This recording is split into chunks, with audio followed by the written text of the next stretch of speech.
and you're all welcome to the one-on-one interview with Alex Epstein.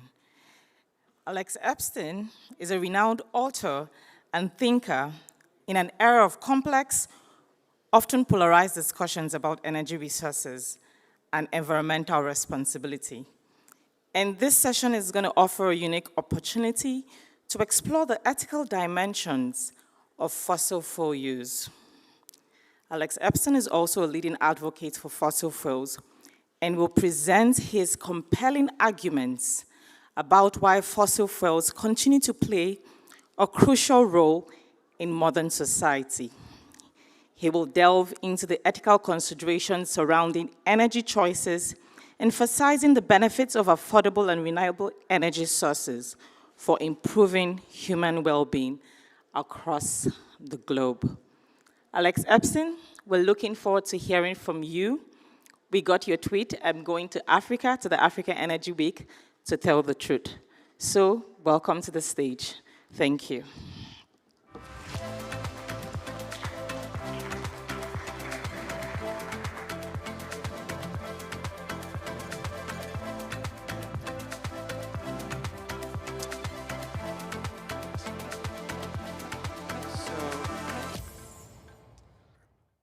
Can you guys hear me? Got it.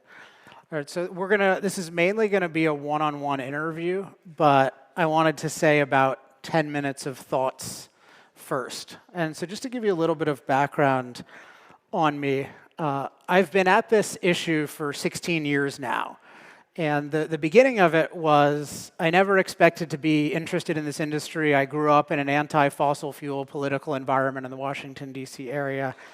I had no family in the industry, no industry connections, nothing like that.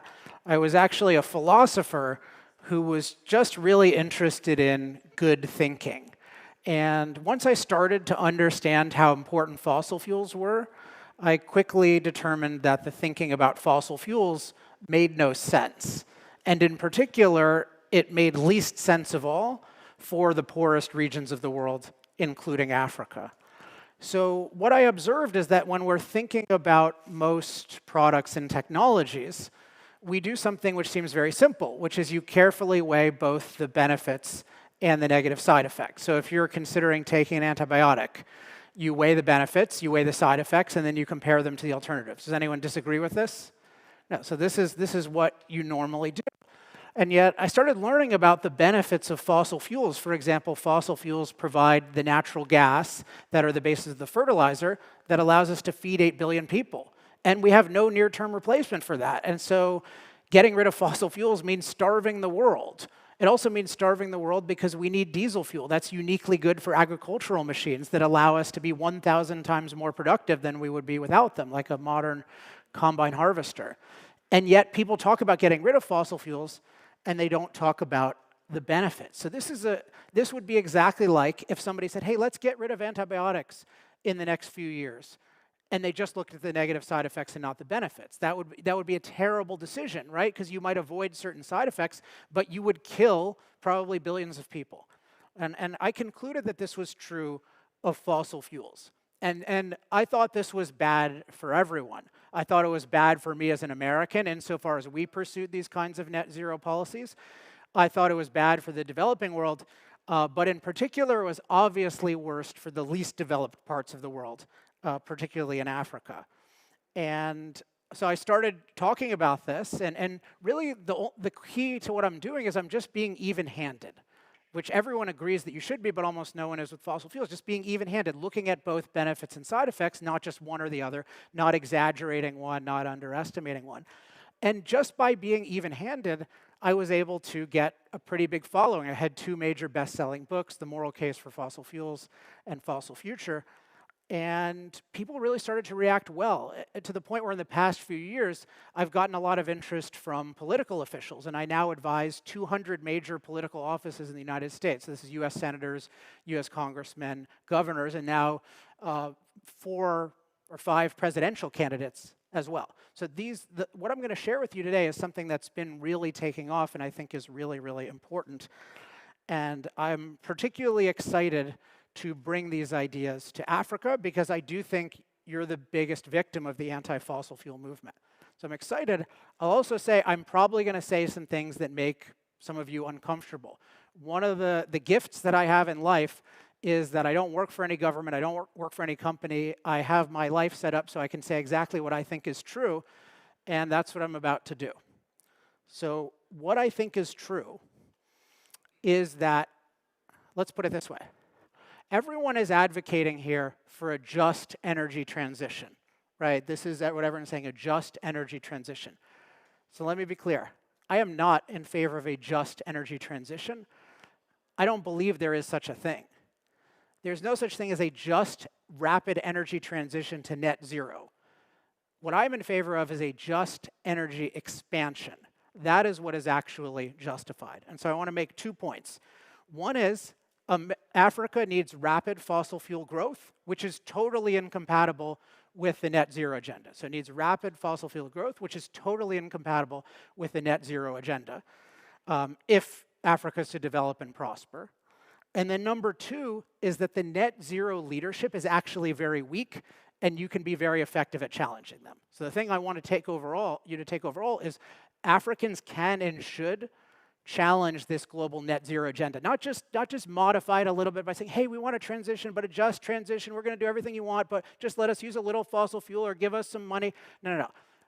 You want to be saying, we are proud, we want an energy expansion, and we're going to use as much fossil fuel, as much cost-effective energy as we possibly need to develop and prosper, just like Japan has, just like Singapore has, just like South Korea has, etc.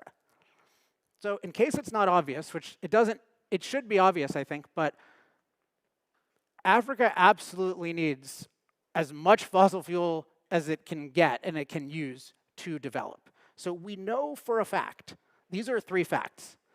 Every prosperous country, fact 1, so every prosperous country has developed using fossil fuels. Anyone knows of an exception, you can let me know, but you don't, because there is no exception to that. So every prosperous country has developed using fossil fuels, including, and it doesn't even matter whether you have domestic fossil fuels or not. There's a lot of talk about using your domestic fossil fuel resources, but many countries have become very wealthy, even not having domestic fossil fuels, but by using fossil fuels. Singapore is probably the greatest economic story of the last 50 years, going from almost total poverty to the richest per capita nation in the world in the last 50 years. Does anyone know what % fossil fuels they still use? 99%. So Singapore is using cost-effective energy to develop and prosper. I mentioned Japan, I mentioned South Korea. And the reason is because nothing can match fossil fuels in terms of providing energy that's affordable, that's reliable, that's versatile, so it can power every type of machine, and that's scalable, so that it can do it for billions of people in thousands of places. So that's fact 1. Every nation that has developed and prospered has done so using fossil fuels. Fact 2 is that even prosperous countries can't replace fossil fuels with solar and wind. So you're being told, hey, don't use too much fossil fuels, just go straight to whatever, solar, wind, green hydrogen, all this stuff. But nobody can even do that if they're rich. They're running into huge problems. I live in the United States, and particularly in California, and we try to do just a fraction of this green energy agenda, and it drives up our prices, and it lowers our reliability. And the reason is because solar and wind are unreliable forms of energy, and we don't have incredibly cheap storage. So what that means is you always need to build both an unreliable grid with solar and wind, and then a reliable grid to support it. And that's really, really expensive. And if you shut down reliable power plants too early, you get reliability problems. So it's just absolutely insane that Africa is being encouraged to do something that's failing for rich countries. How are you going to get out of poverty by doing something that rich countries can't afford? It makes no sense whatsoever. Now, let's talk about the third fact, because what people say is, well, but the world can't afford to do it because of climate change. The idea is, well, fossil fuels are causing climate catastrophe. But this is just false. Fossil fuels impact the climate, but they're not causing a catastrophe. The fact is that fossil fuel development isn't causing a climate crisis. It's actually making humanity far safer from climate. And one fact that I've been stressing for years, which we're finally hearing now in the US and around the world and from our presidential candidates, is actually, if you look at what's happening, don't just look at rhetoric or anecdotes about, hey, this flood killed this many people, but if you look at how many people are dying overall from climate-related disasters like floods and storms and heat and cold, that's not something that's getting worse. That's something that's getting much better.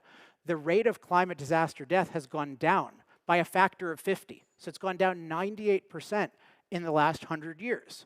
Why? Because whatever warming impact we've had on climate is trivial compared to our ability to neutralize climate danger, to what I call master climate. If you have a lot of energy to power irrigation systems and to power crop transport and to heat and to cool and to build sturdy infrastructure and to have storm warning systems and to have evacuation, you're going to be incredibly safe from climate. So climate change doesn't matter compared to climate mastery, and the way you get climate mastery is having cheap energy, and the only way you can get cheap energy on a large scale right now, and for the foreseeable future, is fossil fuels. So undoubtedly, Africa needs far more fossil fuels to develop and prosper, and that's not going to cause a crisis. It's going to make you far safer from climate. You're already safer from climate than you used to be, but it's going to make you far safer because you'll have the energy to deal with climate and with every other problem. So that's my first point, is that Africa absolutely needs to massively increase the use of fossil fuels to develop and prosper, and that totally contradicts net zero by 2050. Net zero is basically saying commit suicide and Africa go first. And I don't think anyone should do that. And in fact, China and India obviously aren't doing that. The US and Europe are starting to do it, and it's ruining our economies, and you guys should absolutely not play along at all. So my second big point is that the net zero leadership is morally weak, and it cannot withstand a confident African challenge. So what I'm seeing is Africa has definitely improved in the past 10 years or so in terms of fighting back against this agenda, but it's still 10 times too weak. And this is something I can say again, because I don't work for a government, I don't work for a company, but just as somebody who likes energy and wants to see people succeed, just calling for a just transition, just saying like, hey, let us use a little bit more fossil fuel and we promise to do all these other things, that's not going to cut it. That's not good enough to develop and prosper. If Singapore had done that, they would not be Singapore today. You need to be really uncompromising. Now, the fear, I think, is, well, the net zero movement, it's such a powerful movement. It's all these countries, and they're going to cut off aid, or they're going to punish us in various ways, and it's kind of scary.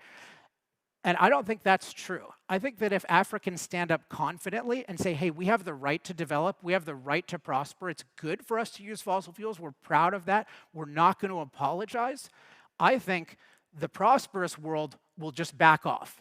Because Joe Biden, Antonio Guterres, all of these people, these are not courageous people. These are just people who follow the trends and who just say net zero because nobody is opposing them. But if you just point out, look, this is incredibly unfair for you to do this, like for you to hold us back. We have every right to do this, and you are wrong for stopping us. I believe that these guys are going to back down. And if they start to threaten you behind the scenes, I would say publicize it. If you're getting threatened behind the scenes and people are saying, hey, like, we're going to cut off this aid, tell the world, bring in a tape recorder. I always record anything I'm having with somebody who's possibly going to threaten me. Like, really, if the world learns that the West is telling Africa not to use fossil fuels and holding back Africa's aspirations, that will look terrible. One thing I can say for sure, as somebody who's been a lifelong resident in the US, who knows US and European culture really well, is the number one thing that Western officials are afraid of is looking bad in two ways. There are two aspects of this. They're afraid of being anti-poor, and they're afraid of being seen as in any way anti-people who are non-white. These are the two things. If you look in the US, you will get destroyed. If you're viewed as anti-poor or anti-black, anti-brown, you'll absolutely get wrecked. And yet, what is the net zero policy? It is the most anti-poor, anti-non-white policy that has ever been conceived in history. And I do believe you can and you should call it racist. And I do not use that term lightly. But I believe that what's happening is people don't really believe, and it's really disgusting, but they don't really believe that Africans want progress. A lot of the West doesn't believe. They think, like, Africans, they don't really care about having a lot of energy. They don't want progress. They don't want modern life. They just want to stay the same way that they've always lived. I know for a fact this isn't true. It's demeaning, but this is, how else could you justify these policies of saying I mean, 3 billion people use less electricity than a typical American refrigerator. The vast majority of those people are in Africa. How can you justify keeping people in poverty? The only way they justify it is they think people in poverty don't really want prosperity. That's disgusting and that's racist, and you can call that out. So my belief is, if you can really just be confident and say, hey, we have a right to develop, we have a right to prosper, don't do compromises, don't agree with this idea of energy transition. No, it's about energy expansion. That's the number 1, 2, 3, 4, and 5 priority. Then I think you can make a big difference. And what I'll say just before I get to the discussion is, just as I help for free 200 major offices in America, anyone in Africa who wants to do the right thing and fight, I offer my services free of charge. I'll help you with the right messaging. I'll give you the points you need. I think this is good for 2 reasons. One is it'll be really good for Africa, and that's just a really good thing, and I love Africa, and I just love to see people succeed. But I have a really selfish reason as well, which is I think Africa has by far the best chance of standing up to this net zero movement that threatens everyone. I think the net zero movement threatens the rich world, the poor world, everyone, everything I care about. And I believe that Africans standing up to it is not only in Africa's interest, it is going to help save the world from this mass destructive movement that everyone is following like lemmings. So I want to do whatever I can to help with that. And I hope some of you join me. So thank you very much.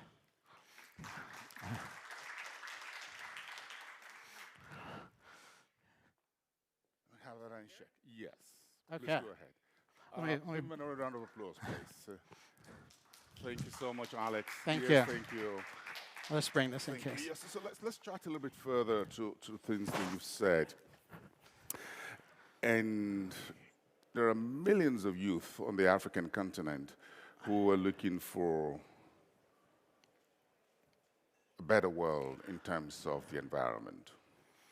But then they also want Africa to develop and prosper. So how do we balance this? Because the continent is populated mostly by folks who are far younger than I am. Sorry, what was the last part of it? You said the continent is populated by what? Mostly by youths, young people. So, and these guys want to see development on the continent, they want to see prosperity, and they want to live in a world that is much better and healthier in terms of climate issues. I mean, I think so if you want the world to be a better place to live in terms of having more of an opportunity to have a long life, a healthy life, a safe life, also a life with more opportunity, more, higher environmental quality, better ability to enjoy nature, everything that I think human beings care about, energy is fundamental to all of those things. Because the lower cost energy is, the lower cost it is to use machines. And machines are what make us productive and prosperous. Without machines, the world is very inhospitable to humans. It's a more natural place, and it's a worse place. The more we use machines, the more we live in an abundant and safe world. I think, though, so energy, the more energy you use, and people have this idea that, well, energy is good, but then it hurts the environment.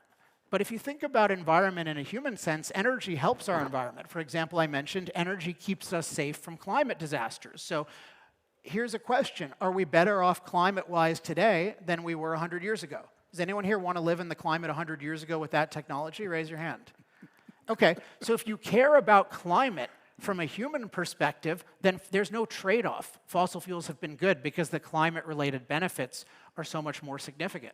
Or take clean water, for example. How do we get clean water? Nature doesn't just give us Evian and Perrier all over the place, right? It gives us clean water. Doesn't exist all that many places. Water is naturally dirty, so we need to purify it using energy, and it's naturally distant, so we need to pump it using energy. So I think there's this false idea of, oh, we care about energy, but we care about, quote, the environment, we have to balance them. It's really, if you want a better life, you want more energy. Now, you want to minimize unnecessary pollution from it, but I don't think Africa should be concerned about CO2 right now. It should just not be a priority. One thing is, it's totally not within your control. The only way to actually reduce CO2 is long-term, if you want to do it humanely, is long-term, and doing it with innovation. So innovating in nuclear, innovating in geothermal, et cetera. That's not what is going to happen in Africa in the near future. What once Africa becomes really prosperous, that's great. Then Africa can lead in the development of new technologies.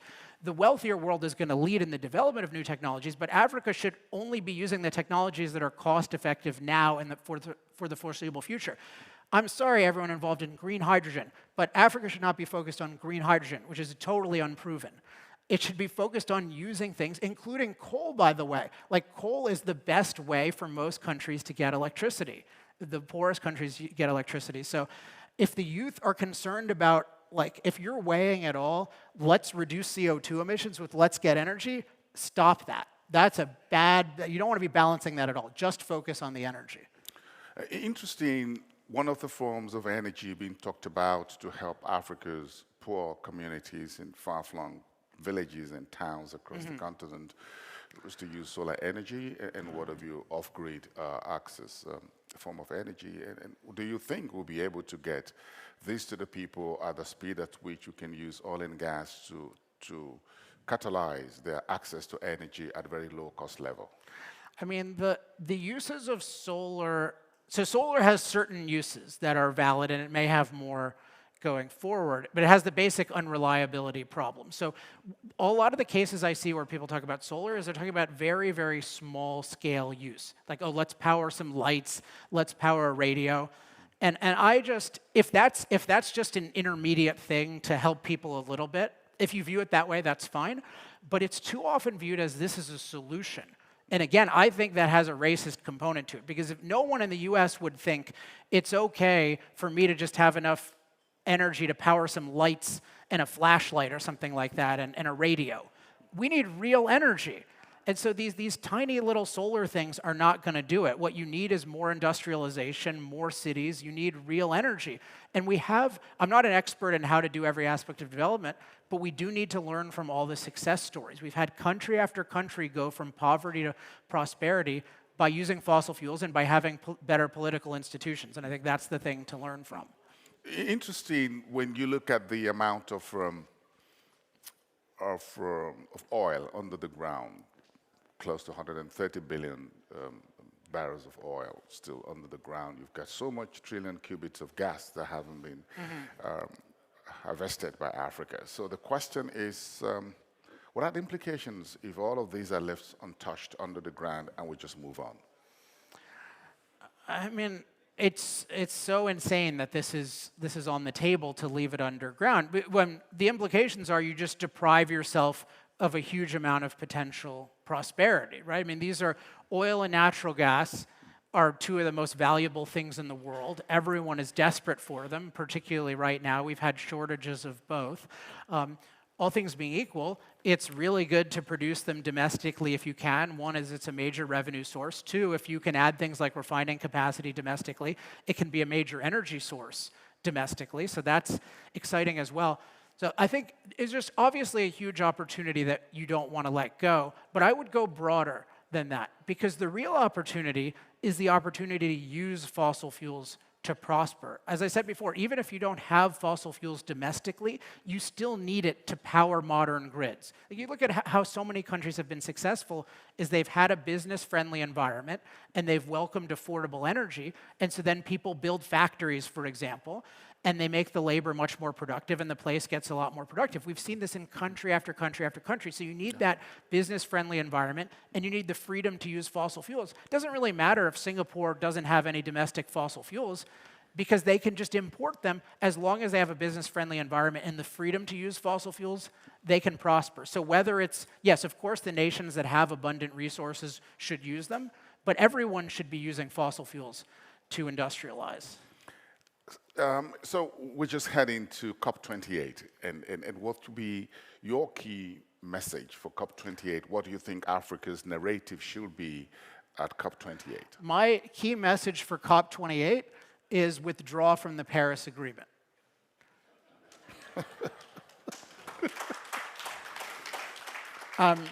That sounds out there, but why would you ever sign this agreement? I mean, I know some of the reasons why, but the reasons why usually aren't good.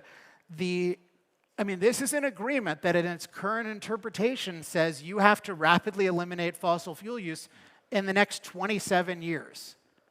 Like, this is just a death sentence.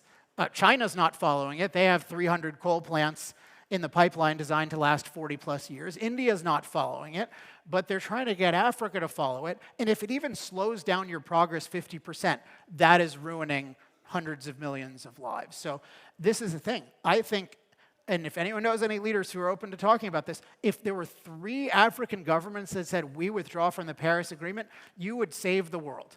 You would save the world from the destruction of this maniacal movement because you would break the monopoly that they have. So I don't know if it's possible to get anyone to do this. Again, I'm happy to talk to anyone. Email me, alex@alexepstein.com. I'll help you in any way I can. But I'm just telling you morally what's right. I'm just asking for 3. I would love it if all the African leaders did. But this is just a death sentence for the globe. It makes no sense at all. And why do it? Why do it? Because what? Because they're going to let you use a little fossil fuels? Well, that's not enough. Because does anyone believe you're going to get $100 billion a year indefinitely? Particularly if, first of all, that was promised, it didn't happen. And the world is going to make itself poorer and poorer. We're having a global economic crisis based on a global energy crisis that's based on just a tiny implementation of net zero. We haven't even reduced fossil fuel use under net zero. We've just slowed the growth. We caused a global energy crisis. We have all sorts of inflation problems. Do you really think that when wealthy nations are having huge economic problems, they're going to just dump $100 billion a year? It's definitely not going to happen. And by the way, to say another controversial thing, I don't think it's justified. I don't think that climate reparations are a thing. I think what the West should apologize for is anything it does to slow progress in the rest of the world. Like our anti-GMO stuff, that's shameful. Our anti-fossil fuel stuff is shameful. Our anti-hydro stuff is shameful. But our fossil fuel use has been good for the world. Our fossil fuel use has raised the life expectancy of everyone. We've decreased the climate-related death for everyone. So I don't believe in climate relations morally, and they're sure as hell not happening practically. So there's nothing to lose and everything to gain in standing up to this movement and withdrawing from this Paris Agreement. And if you get threatened behind the scenes, again, expose them. I'm trying to wrap this up as a business journalist, and I sat in this room yesterday evening for a couple of hours with the African Petroleum Producers Organization's chief executive, the Secretary General, and the APPU is moving towards a few initiatives to support and further push for Africa's energy sovereignty. For example, the setup of the African Energy Bank, as well as getting Africa's heads of state and governments to sit together and provide the political leadership and support that the private sector and Africa's energy organizations and public institutions will need. What more do you think the continent can do to ramp up on the road to energy sovereignty, while energy transition, which you call energy expansion, should go hand in hand?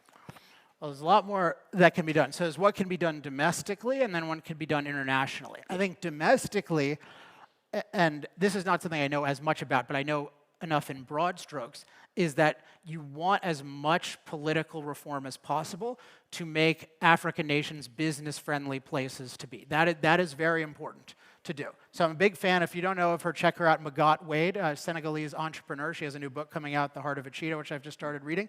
We're very much on the same team in terms of more free markets, more capitalism. I know NJ is in this camp as well. I think that is important.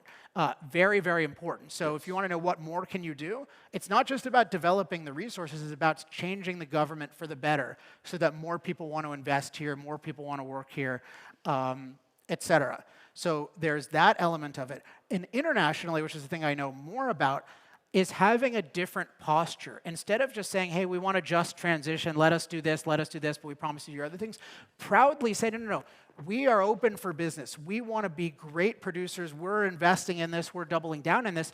If you do that, you will find people who will be drawn to you. Nobody is inspired by the idea of, hey, we're going to do a little bit of fossil fuels. But if you say we're committed to our development, our prosperity, we embrace fossil fuels, I know of lots of billionaires around the world who would love that. I know of lots of pro-freedom politicians in the US who would love that. They're not noticing you right now because the messaging is so weak. I know it's stronger than it used to be, and congratulations for that, but it should be 10 times stronger. Like a proud, confident Africa will attract investment, will attract support from pro-freedom politicians, and it will attract respect.